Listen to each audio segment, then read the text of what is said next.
morning, everybody. My name is Darlene, and I have Parkinson's. Today is supposed to be Try It Thursday.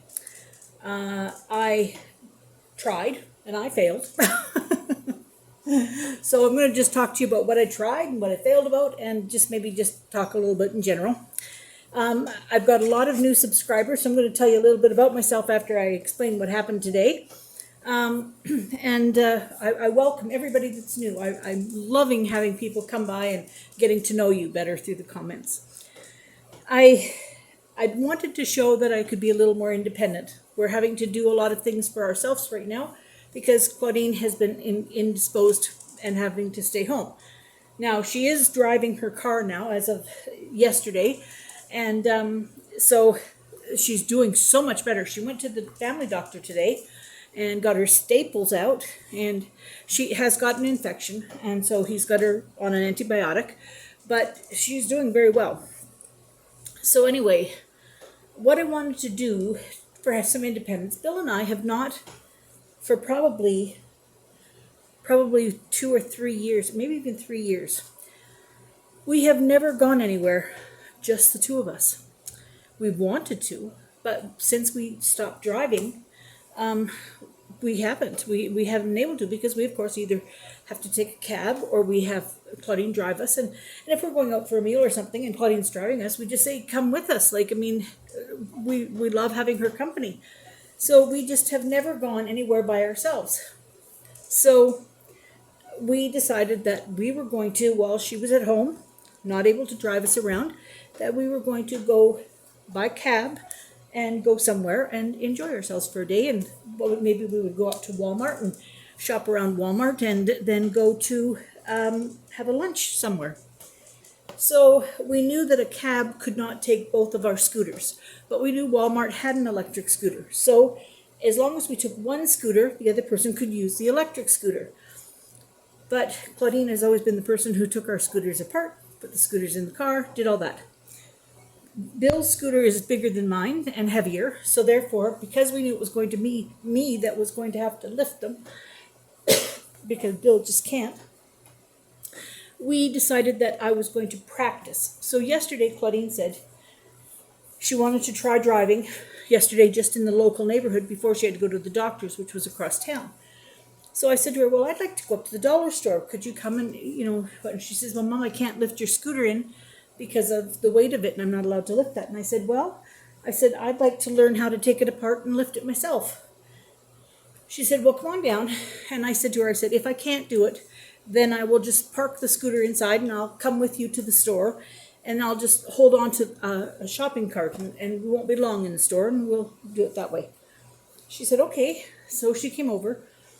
Well, I got the seat off and I got it in the car. And then I thought, oh, this is going good.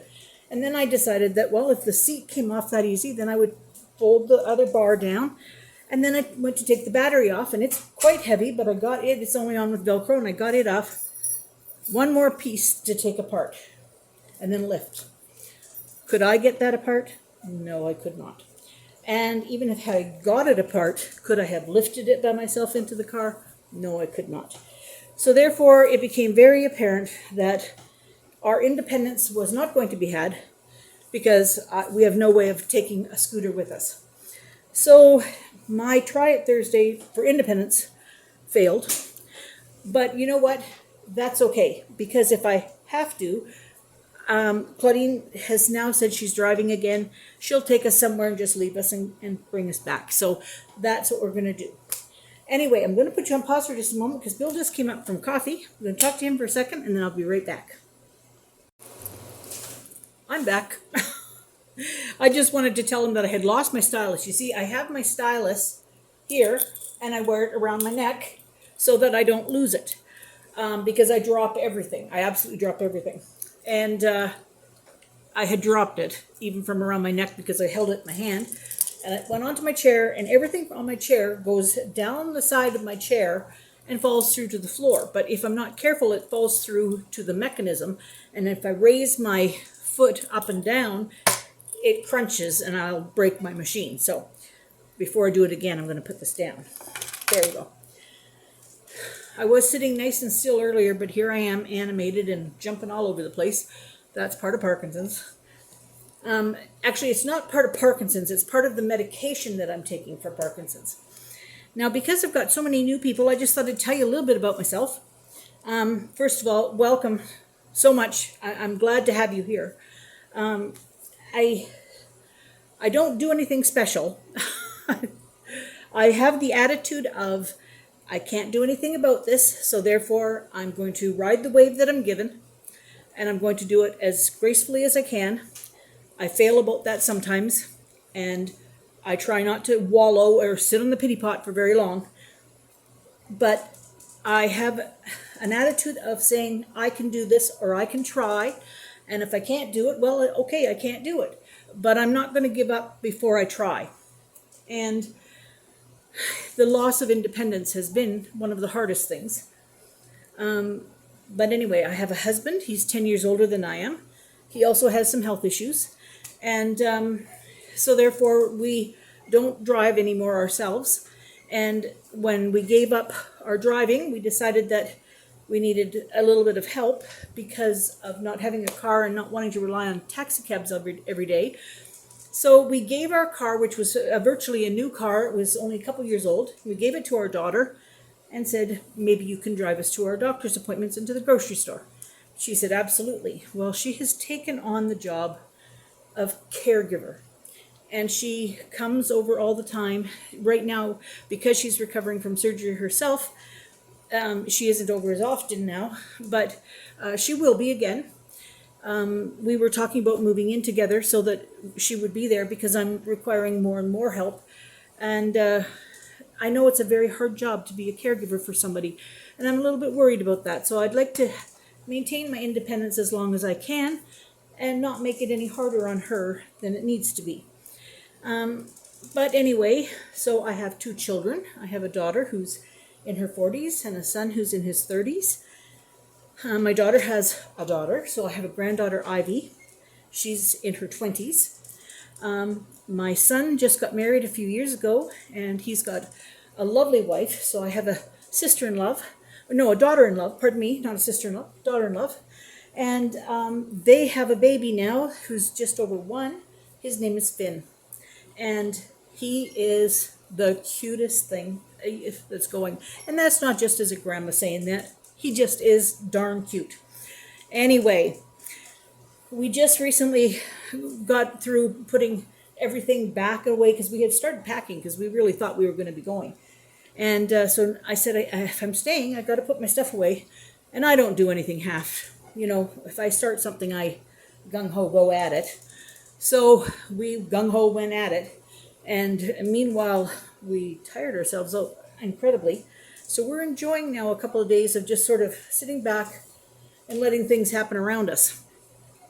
And that's one of the things that's important, is to have time to let yourself relax and, you know, enjoy what time you have. Like you want to make your time here worth living. And there's so many things that you can't do or you can't use or whatever. You just want to go as much as you can.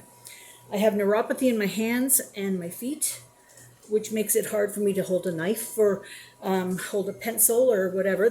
Hence I drop everything. Walking is a task, so I have a wheelchair if I need a wheelchair. I don't need it all the time, just if I was to go out. We just recently bought a scooter for myself and a scooter for my husband, so that we have a little independence. When it's a nice day, we can go out and ride around. And we've had some nice days. We've really had some nice weather. Today is a bit rainy, but we've had some nice weather. What else can I tell you? I have a brother who lives in BC. I live in Calgary in Canada, in Alberta. And my 2 brothers, they live in BC, in Surrey, or no, Delta. And one of my brothers cares for my father, who is in his 80s. He was at home till just recently, and a few months back we had to put him in a care facility. He's not able to see very well or hear very well. Actually, he doesn't see at all. and he doesn't hear very well, so he has hearing aids. So he can't walk anymore, and he's bedridden. And so my brother goes every day and spends 6 hours with him. He has dementia, and my brother talks to him, reads to him, and is so good with him. But it's very hard for everybody to watch him failing. My mother has passed away. She passed away in 2010. She had cancer. We miss her every day.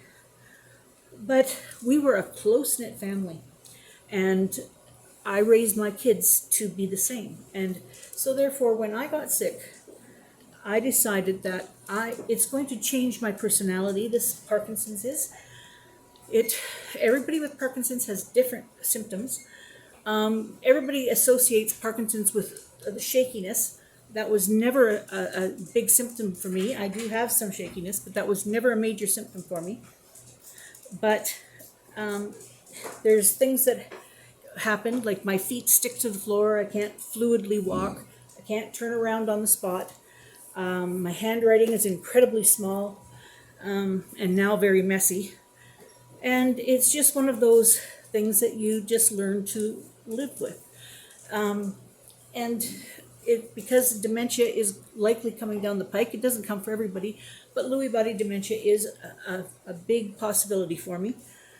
And I've been sick for quite a while. So I know that's going to happen, and as it's going to happen, my kids aren't going to remember necessarily me as me. They're going to remember who I become, and I might not like that person. So I decided that I was going to start this channel. I was going to tell some stories along the way, so that my kids, when I'm not here, they can remember who I really was. Remember my stories? Just a minute. Sorry about that. I tell my stories so that they can remember that we had fun as a family.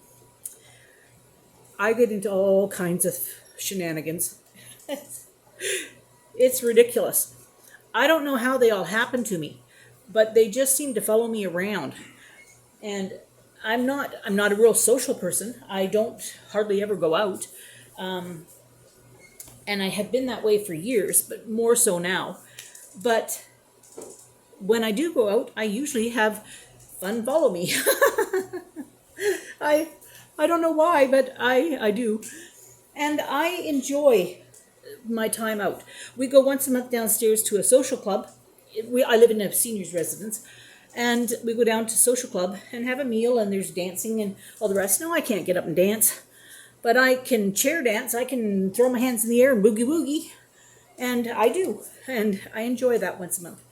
The rest of the time I stay at home, other than if I get out to the dollar store with my daughter. Or sometimes she just says, come on, let's go for a drive. I don't like going for a drive, though, because I'm nervous of the traffic and whatnot. And I am changing, personality-wise. And some of those things are hard for me, like being in a crowd.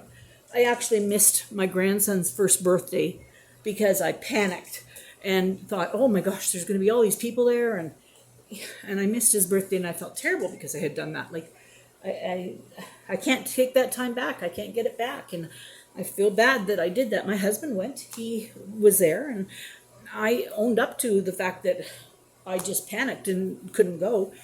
And, I try not to let that happen. I try to just force myself to do these things. Now I'm waiting for a new procedure that is being offered to me.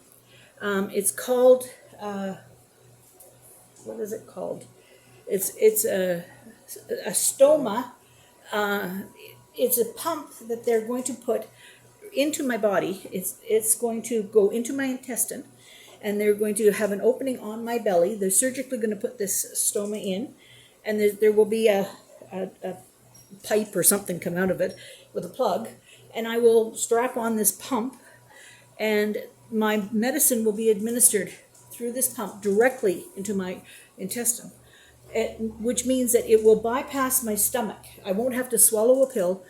It will bypass that, because sometimes when you're swallowing the pills, sometimes they don't work. Depends on what you've eaten. Depends on if I'm upset or nervous. my dose of medicine won't work. It's also hard to remember because I have 18 pills to take a day plus 2 overnight pills, and it's hard to remember what I have to take. That's just the one medication, the levodopa. That's just the one medication. So I will be on the same medication, but it will be administered in a different fashion, which should make, instead of it being highs and lows, it should even it out. That's the hope. I see the surgeon in August. It's a very expensive piece of equipment, and it's serious because you have this thing coming out of your stomach, or out of your body, and it's very expensive. It's like worth $50,000 a year to run this thing. Now, I don't have to pay that, or we wouldn't be doing it.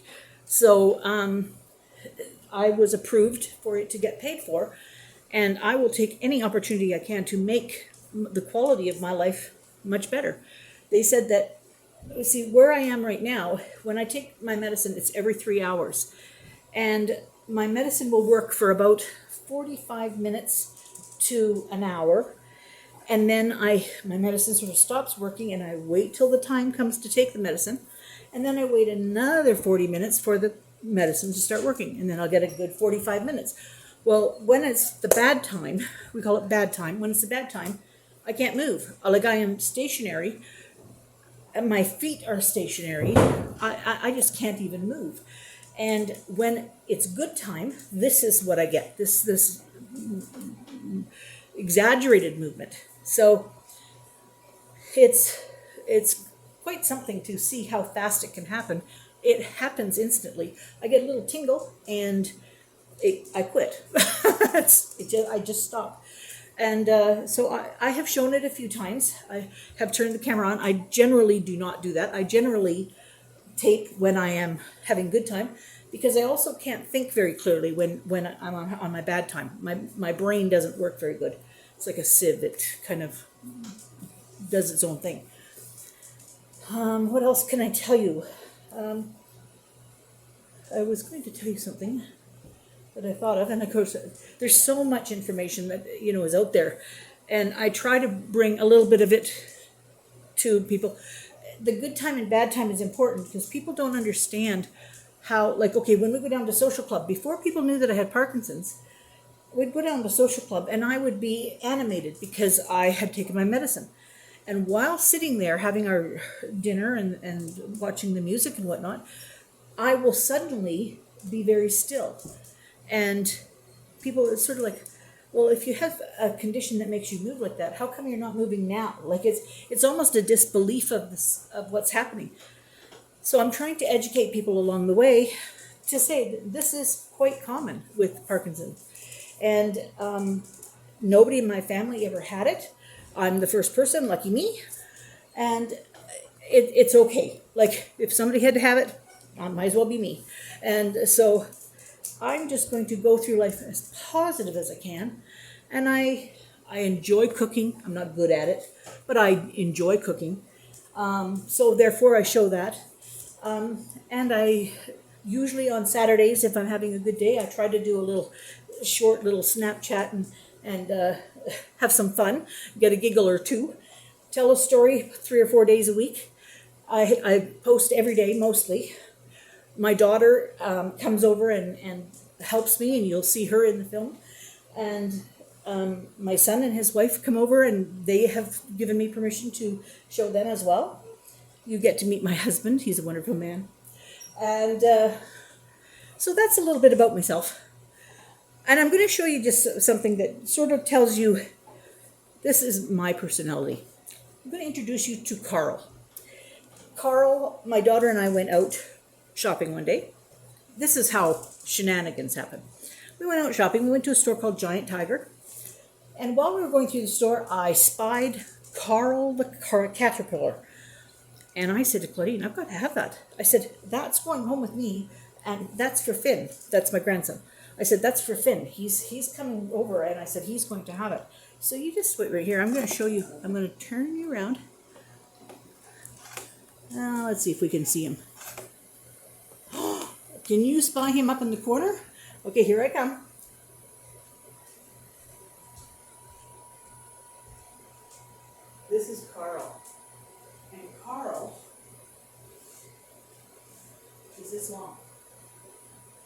And he's all colorful. He's got lots of legs. He's got lots of legs. He's very colorful. And I enjoy looking at him. Over here, I've got my Pioneer Woman shelf. I'm going to lift you up. I'm a bit shaky, so I hope you don't get seasick here. See all the turtles? This is my collection of turtles. And I love my turtles. Most of them have names. I name things. And I should say I've also lost 120 pounds in the last 2 years, or less than 2 years. And you'll just get to know me if you stick around. And I hope to get to know you through the comments. So anyway, if you've been with me for a long time, then I thank you for bearing with me and while I kind of rehash some of this. And if you're new, welcome. All right, we'll see you all tomorrow.